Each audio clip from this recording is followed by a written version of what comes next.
Picture this. Somewhere in your kitchen cabinet, sitting in a small jar you probably haven't opened in months, is a tiny brown budge that costs less than a cup of coffee for an entire year's supply. It's been traded across oceans, fought over in wars, hidden in vaults, and treasured by ancient physicians who didn't have a single lab or microscope. And yet, modern scientists working with equipment those ancient healers couldn't have imagined are now confirming something those old traditions seem to understand instinctively. That humble little bud is clove. And before you scroll past thinking, this is just another spice video, stay with me for a few minutes, because what's inside this tiny dried flower bud might genuinely surprise you. I want to be upfront about something right from the start, because I think honesty matters more than hype. Cloves are not a miracle. They will not undo decades of aging. They will not replace your medication, and anyone who tells you a spice alone can cure a chronic disease is selling you a fantasy, not a fact. What I want to do instead is walk you through what the actual research says, the good, the promising, and the limits, so you can make an informed decision about whether this small addition belongs in your daily routine. No exaggeration, no miracle claims, just an honest look at the science. So let's start with the basics. Cloves come from the flower buds of an evergreen tier called Syzygium aromaticum, which grows mostly in tropical regions like Indonesia, Madagascar, and Sri Lanka. Long before refrigeration existed, before antibiotics, before modern dentistry even had proper anesthesia, people were already using cloves to numb toothaches, calm upset stomachs, and freshen breath. That's not folklore for the sake of folklore. There's a reason those practices survived for centuries across completely different cultures who had no contact with one another. And that reason has a name: eugenol. Eugenol is the star compound inside cloves, the one responsible for that warm, slightly sharp, unmistakable aroma you get the second you open a jar. It's also the compound that researchers around the world have spent decades studying in laboratories, in animal models, and increasingly in human trials. Eugenol carries antioxidant, anti-inflammatory, antimicrobial, and pain-relieving properties, and it's joined by a supporting cast of other plant compounds and cloves, including beta-caryophyllene and flavonoids like kaempferol and quercetin. Together, this combination is what gives cloves their punch, not just in flavor, but potentially in how they interact with your body. Here's a detail most people never think about. Cloves were once worth more than gold, ounce for ounce, in certain periods of history. Entire trade routes were built around them. European explorers set sail across dangerous, uncharted oceans, partly in pursuit of clove and other spices from what were once called the Spice Islands. Wars were fought over control of clove production. That's not a small detail. When an entire civilization is willing to risk ships, fortunes, and lives for a dried flower bud, it's worth asking what they knew, or at least sensed about it, that we're only now able to explain with modern chemistry. Of course, back then nobody understood what eugenol was, or how it interacted with inflammatory pathways in the body. They simply noticed that it worked, that it eased pain, calmed upset stomachs, and seemed to keep certain illnesses at bay. Centuries later, scientists with far more sophisticated tools are essentially confirming pieces of what those early observers stumbled onto through trial and error. Now here's where it gets interesting, especially if you're someone who's paying closer attention to your health as the years go by. I want to walk you through several ways cloves may support your body, particularly ASU age, and I'm going to be honest about the strength of the evidence behind each one, because you deserve real information, not marketing. Now let's talk first about inflammation, because this might be the most important one on the list. As we get older, our bodies tend to carry around a low level of background. Inflammation that doesn't show any obvious symptoms but quietly contributes to a whole range of problems. Researchers have actually given this phenomenon a name: inflammaging, a blend of inflammation and aging. Unlike the short burst of inflammation you get after twisting an ankle or catching a cold, which is your body doing exactly what it's supposed to do, this chronic, low-grade inflammation can linger in the background for years, gradually affecting your blood vessels, your joints, your metabolism, and other tissues throughout your body. This is where eugenol becomes genuinely interesting to scientists. Laboratory and experimental research has shown that eugenol can influence inflammatory signaling pathways in the body, including one called NF-κB, which plays a central role in triggering the production of inflammatory molecules. When researchers expose cells to eugenol in these studies, they often observe a dampening effect on this inflammatory signaling. Now, I want to be careful here, because a lab result is not the same as a guarantee. Eating 2 cloves is not going to switch off chronic inflammation like flipping a light switch, and it's certainly not a treatment for any diagnosed inflammatory condition. But what it does suggest is that cloves can be a smart, low-effort addition to an already healthy diet, especially because you're getting a concentrated dose of these compounds from a tiny amount of food. You don't need a handful, you need a pinch. There's actually another angle to the inflammation story worth mentioning before we move forward, because it connects directly to something many people notice as they get older: joint stiffness and general aches that seem to show up out of nowhere. While cloves are absolutely not a treatment for a diagnosed inflammatory condition, some researchers have pointed out that diets rich in anti-inflammatory compounds, cloves being one small contributor among many, tend to correlate with people reporting fewer everyday aches and better overall mobility as they age. Correlation isn't causation, and I'm not going to pretend this is settled science, but it's a reasonable piece of the larger puzzle. And it's exactly the kind of thing that keeps researchers coming back to eugenol again and again. Moving on to the second area, and this one matters enormously to a huge number of people: blood sugar and metabolic health. If you've ever had a doctor mention the words insulin resistance or prediabetes during a checkup, or if type 2 diabetes runs in your family, this next part is worth your full attention. As we age, our bodies often become less efficient at managing blood sugar, and metabolic health becomes something we have to actively protect rather than take for granted. Multiple studies have looked at how clove extracts and clove compounds interact with glucose metabolism and insulin signaling. Some experimental research has found that these compounds may improve how effectively cells take up glucose and may positively influence certain markers associated with metabolic health. That's genuinely encouraging. But here's the honest caveat, and I say this because I've seen too many people get misled by wellness influencers promising the world. The current evidence is nowhere near strong enough to claim that eating 2 cloves a day will treat diabetes or reliably drop your blood sugar by some specific percentage. Biology doesn't work that cleanly, and every single body responds differently. If you're managing diabetes with insulin or other prescribed medication, please do not, under any circumstances, replace that treatment with a spice. Think of cloves instead as a small nutritional ally, something that might complement a genuinely healthy eating pattern rather than something that can substitute for medical care. Before we move past metabolism entirely, I want to pause on one more layer of this story, because it ties into something a lot of people quietly worry about as they get older: energy and appetite regulation. Some early preliminary research has started exploring whether certain compounds in cloves might play a supporting role in how the body regulates fat storage and energy use over time. This is a much newer and far less established area of study than the inflammation or blood sugar research we just covered, so I'm not going to oversell it or pretend it's settled. But it's an interesting thread scientists are beginning to pull on, and it's one more reason cloves continue to attract serious research attention rather than fading into the background the way so many trendy superfoods tend to after their 15 minutes of fame. Now let's shift to something a little less talked about but just as important: your liver. Your liver works around the clock. It's constantly processing the nutrients you eat, breaking down medications, filtering out alcohol, and neutralizing byproducts created by your own metabolism. It's one of the hardest working organs in your entire body, and yet most of us never think about it until something goes wrong. Oxidative stress, essentially the wear and tear caused by unstable molecules called free radicals, can place extra strain on liver cells over time. This is where the antioxidant side of cloves comes into play. Eugenol and the other compounds found in cloves have shown antioxidant activity in both laboratory and animal research. Some of these studies suggest that clove compounds may support protective internal pathways, including one called NRF2, which helps regulate your body's own natural antioxidant defense system. That's a promising area of research, and it's worth paying attention to.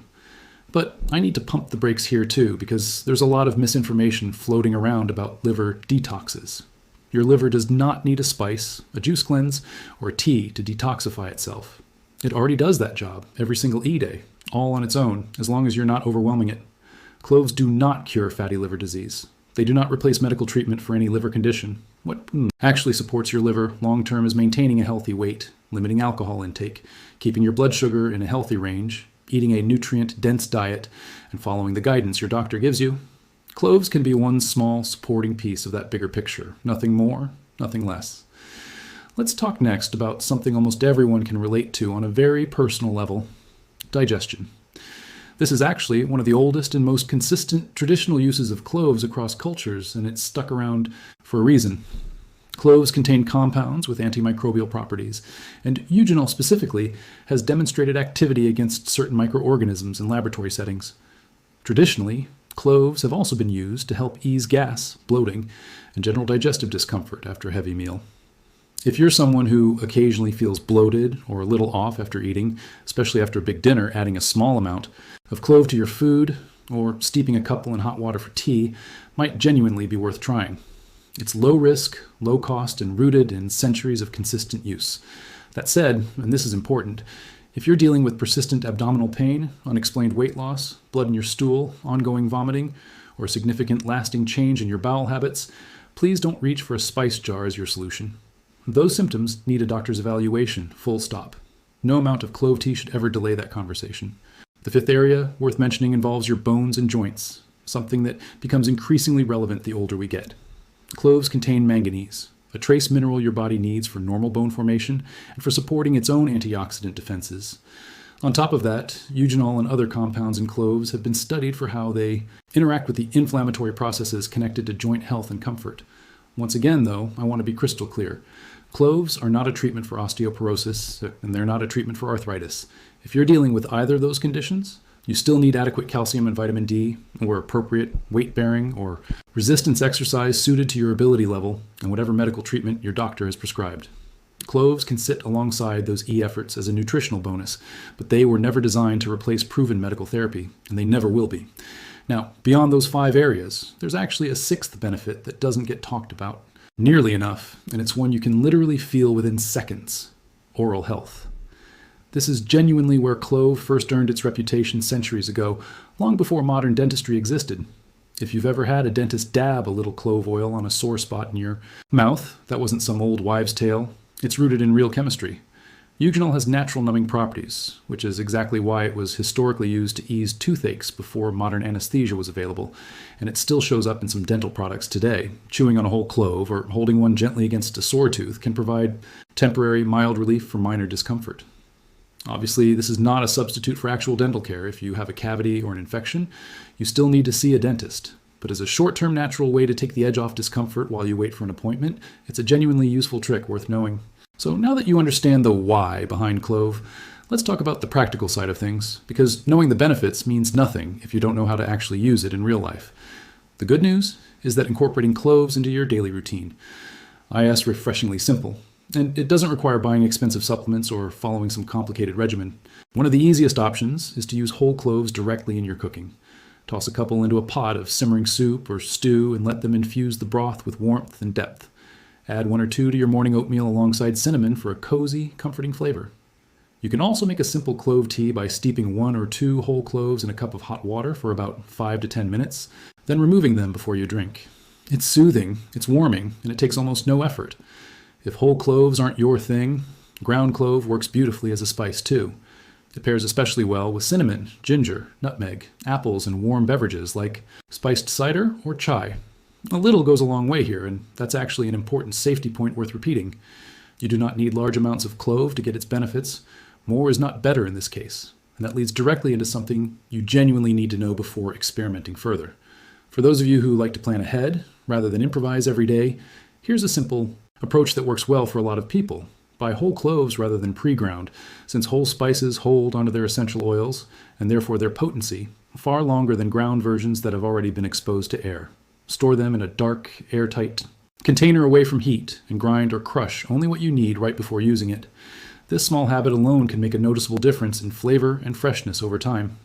If you're new to cooking with clove and worried about overdoing the flavor, start with just 1 clove steeped in your tea, or 1 added to a pot of rice or lentils, and adjust from there, based on your taste. The flavor is bold and slightly peppery with a warm sweetness underneath, so a light hand goes a long way, especially at first. It's also worth mentioning that clove pairs wonderfully with savory dishes, not just sweet ones. A single clove tucked into a pot of simmering bone broth, added to a marinade for roasted meats, or included in the whole spices used for rice. Pilaf can add a subtle depth of flavor that most people can't quite identify but genuinely enjoy.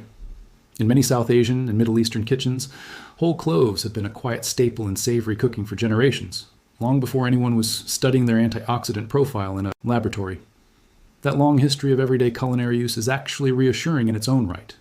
When an ingredient has been eaten in modest amounts by entire populations for centuries without widespread harm, that's a meaningful, if informal, safety record worth acknowledging alongside the newer clinical research. There's a big difference between using a small amount of ground or whole clove in your food and using concentrated clove oil. Clove oil contains an extremely concentrated dose of eugenol, and while it has legitimate uses in small, diluted topical applications, taking it undiluted or in large amounts internally can actually be harmful, causing irritation, liver, stress, or other complications. This isn't something to be afraid of, it's simply something to be informed about.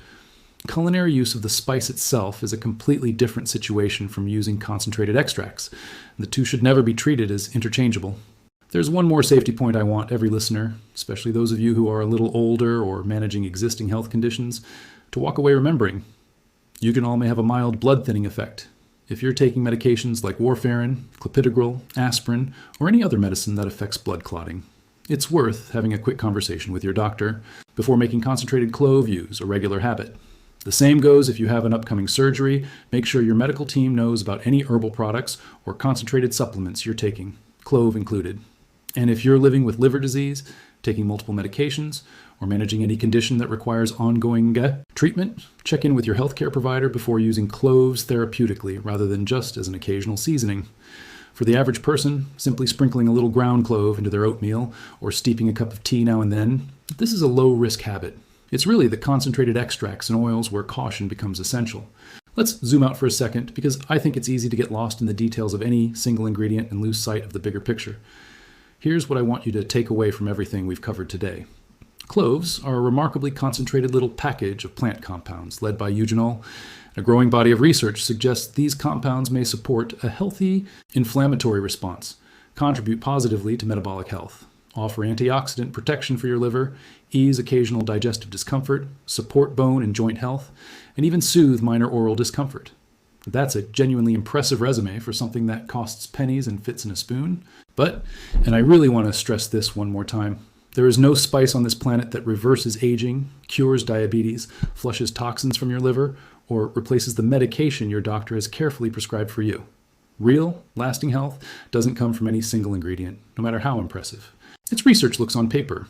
It comes from the full pattern of your daily life, eating a genuinely nutritious diet, moving your body regularly, getting enough quality sleep, keeping your blood pressure and blood sugar in healthy ranges, not smoking, maintaining a weight that's healthy for your individual body, and taking any prescribed medications exactly as your doctor recommends. Cloves can be a small, flavorful, low-cost addition sitting on top of that foundation. They were never meant to be the foundation itself. So if you genuinely enjoy the warm, slightly spicy flavor of cloves, there's really no downside to adding one or two to your daily meals or brewing them into a cup of tea now and then. Treat it as a small, enjoyable habit rather than a miracle cure you're pinning all your hopes on, and it can absolutely become a meaningful little addition to an already healthy lifestyle. Small, consistent habits, repeated day after day, tend to add up to far more than any single dramatic change ever could. My goal in bringing you this information isn't to sell you a fantasy or convince you that one spice will transform your health overnight. It's to give you honest, practical information grounded in what the actual evidence shows, not exaggerated promises designed to get clicks. Take care of your heart, take care of your metabolism, take care of your digestion, and above everything else, never ever use a natural remedy, cloves included, as a reason to stop or delay a treatment your doctor has prescribed for you. Your long-term health isn't built in one dramatic moment. It's built from hundreds of small, consistent decisions made day after day, year after year. And a tiny jar of cloves in your kitchen cabinet can absolutely be one small, worthwhile part of that story. If you found this breakdown useful, I'd genuinely appreciate it if you shared it with someone in your life who could use this kind of grounded, evidence-based health information instead of the exaggerated claims that tend to spread so easily online. And if there's another everyday ingredient sitting in your kitchen right now that you're curious about, the real science behind it, the real benefits, and the real limits, let me know. Because there are plenty more of these hidden in plain sight, and I'd love to dig into them with you next.